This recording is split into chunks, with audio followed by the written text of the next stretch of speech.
Man, just curious minds, you know what I mean? I think you're nosy is what I think you are. I'm yeah, trying that's my to Friday the 13th one.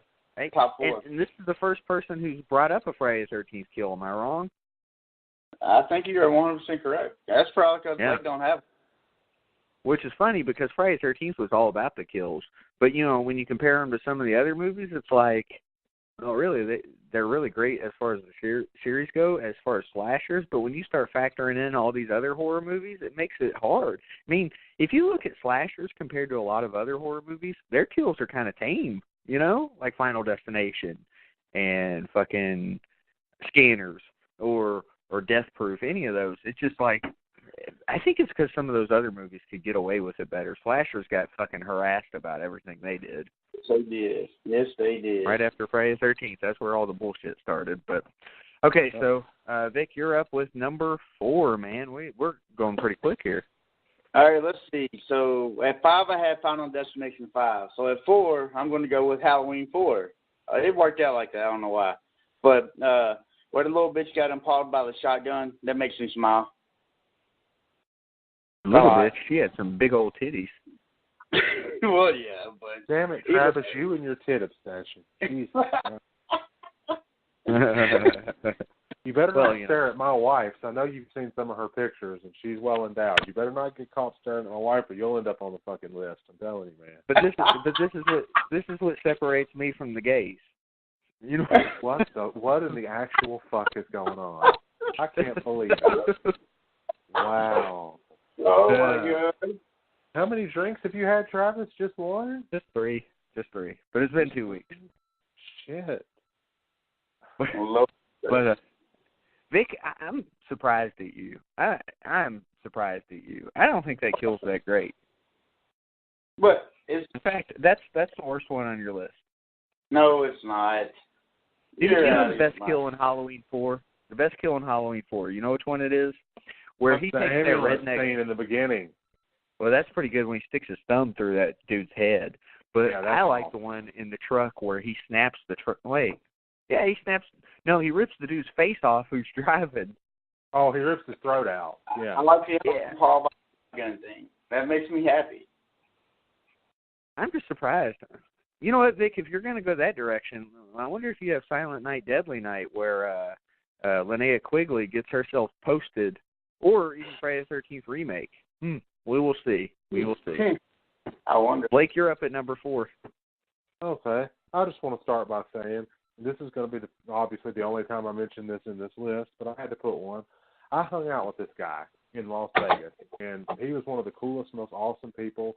He let me pick up and hold and try on the Halloween 4 mask, and that is George P. Wilbur. And the kill that I'm going to reference is one that's in Curse of Michael Myers, when he takes the police officer or the doctor and bashes their head through the fucking prison bars.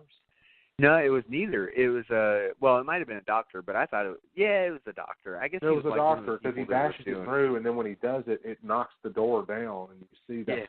So they cut back, so you can, but you actually see in the uncut version that I have all of it, and it just that is such a kill, and it's barehanded again, not him using a scalpel or a fucking kitchen knife. It was hard for me to pick between this, the head explosion, or the other one. What is the other one in the movie? The talk show asshole getting fucked up in the van and getting put in the tree. You know which one was my favorite from that movie? It's the redneck that's like, hey, that's my truck. And then Michael Myers snaps his neck, but he didn't just snap his neck. You could see the fucking bone. It was nasty. It was, but I just had to go with the head bashing because it squeezed the head through the bars, and we know prison bars are not very wide, so it just he made that dude's fucking skull. It was great. Dude, to me, Michael Myers is at his best in Curse of Michael Myers. He's my favorite Michael Myers as far as his brutal, viciousness. He's the most brutal in part. Absolutely, he was in part 4, except for maybe the remakes. He was the Michael Myers in part 4, and he also was a Freddy Krueger in one of the stunt scenes for Nightmare 5. So he's got to play 2 super iconic boogeymen, and that's awesome. Yep, George Wilbur's a good dude. He was a little freaked out when I took my claw out. He didn't expect me to have one on me. I took it out, and he picked it up and put it on. He was like, "Wow, man, I haven't seen one of these since the late '80s." And he was a little freaked out because you've seen mine; they're all sharp and shit. And I was like, "Wow." Michael Myers got all fucked up and weirded out by my claw because I guess I just scared him or surprised him at the party with it. I was like, hey, here's a claw. It's so funny, too, because George Wilbur, he was, like I said, he was one of the first guests that we met at a horror convention. I think maybe at Horror Hound in Indianapolis. I'm not sure, though. I'm pretty sure it was at the hotel, though, Vic, right?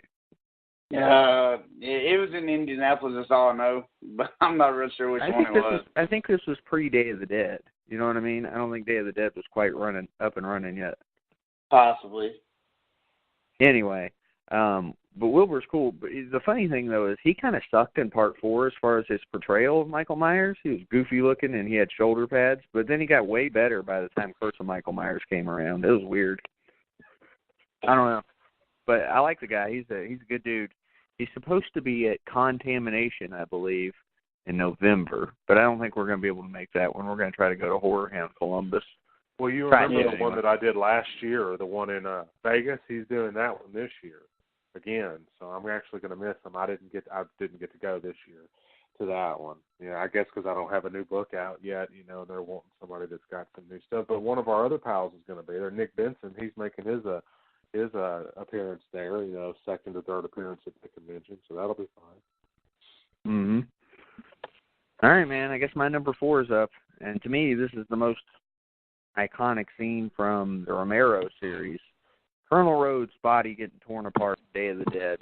Now, I know there was one in Dawn of the Dead. There's another one in Day of the Dead. But the choke on him, where Colonel Rhodes is getting his body torn apart in Day of the Dead, that's the fucking best.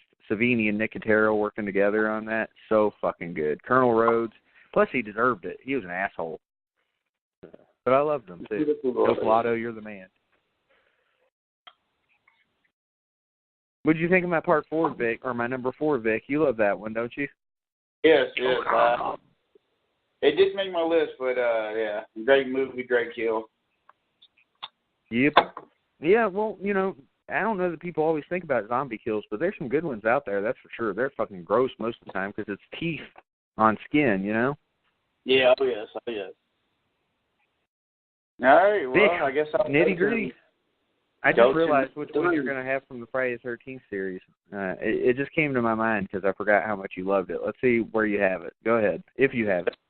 You know which one it's going to be. Yep. But anyway, number 3 is one that's already been named, and it was way too low, I will say.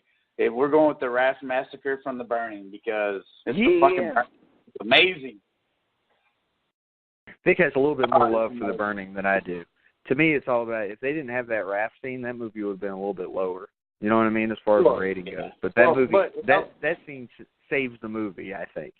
It also had the best hits of the 80s. Let's don't forget that. Deborah Voorhees is not in that movie. No, but do you remember that shower scene? Yeah, I do. It was all right. She had some huge nipples. All right. See, he brought it up, Blake. You can't just blame me. I didn't blame you. I'm not blaming you. He's egging me on. That's him egging me on. Hey, we're going to meet Deborah Voorhees. Don't forget that. Goddamn right. Another Horror Hound Columbus. Yeah, we're going to play that podcast where he sung in there, too. No, don't let me drink anything before we see her. Don't do it. He'll want to fall asleep it's gonna happen. in between her boobs or something. Fucking. Yeah, that's what I sang about. Yeah, it's going to happen. It's going to happen in person. She's going to love it. Second most drunk I've ever been on a podcast was that one. First was, I assume, Charles Manson? Hey, that's not even close. I regretted my life decisions the next day. Yeah, you should have, because your wife didn't talk to you for like 3 days. Yeah, it was bad.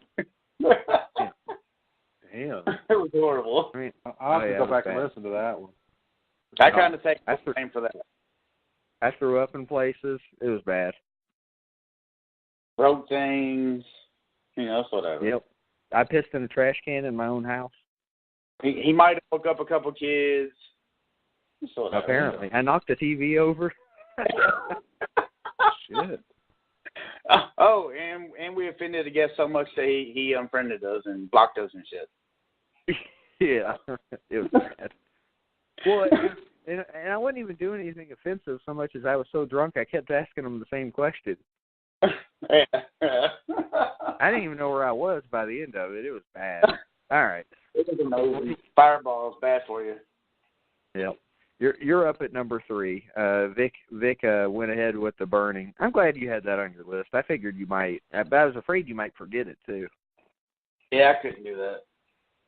I might have if I didn't just have Tom Savini sign my poster. There you go.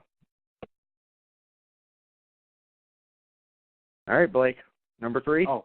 Yep, number 3. Sorry, I was wanting to make sure I didn't cut anybody off. But, yeah, number 3 is one of my favorites. You already talked about Saul. This was a little bit before Saul's time, but still a great kill.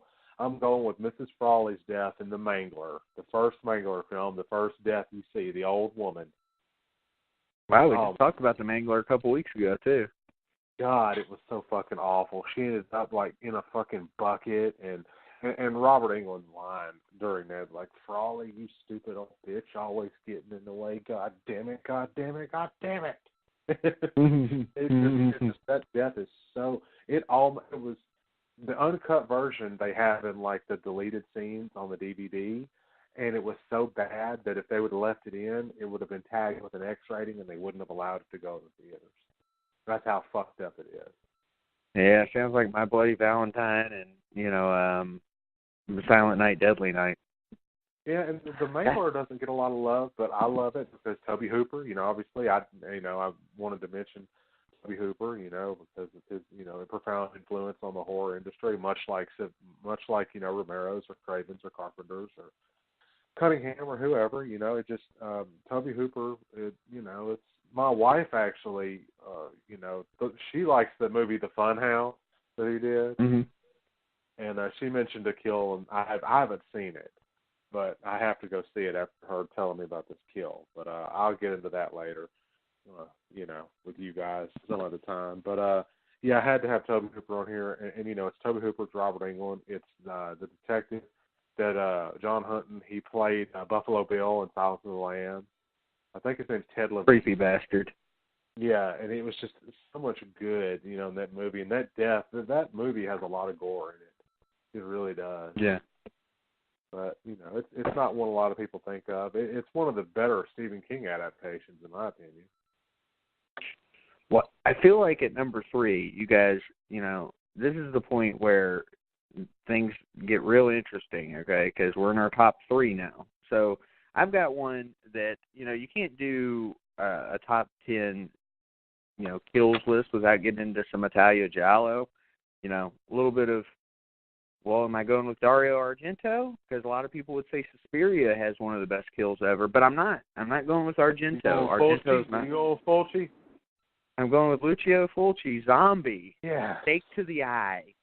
That fucking stake to the eye and Zombie, where the girl gets that fucking. I mean, you can't even really call it a stake because it's smaller than a stake, and this zombie pushes it straight into her eyeball, and it shows you every bit of that. I saw that when I was a little kid. I saw it when I was older, and I love it. Part 3, or my number 3, rather, Stake to the Eye, Lucio Fulci, Zombie. If you have not seen that movie, a zombie fights a fucking shark. Get on it. Yeah, I need to see it. Yeah. And somehow it makes perfect sense. You know what I mean? So Fulci gets my number 3. Good job, Lucio Fulci. We miss you, sir. You were a hell of a guy. I'm sure he was. All right. So number 2. Number 2, Vic. Down to the real nitty gritty. Mm-hmm. Well, I will say it is Kane Hodder. But what Kane Hodder is, and we're going to go with Hatchet 2. Yeah, where he rips up the so spine. good. I win. Ripped up the spine from Tony Todd. Yes. Voodoo. Poor Reverend Zombie gets his spine ripped out. He went fucking Predator on him. It was I mean, like, there's so many good kills in the Hatchet series, dude. Like, I just wanted to just say the whole Hatchet series, but I didn't think I would go for that. Yeah, we should have just taken that out of the running because there are some good ones in there, and Adam Green's giving us one more. I'm so excited about it. I'm excited to watch it. Man, that's a good one.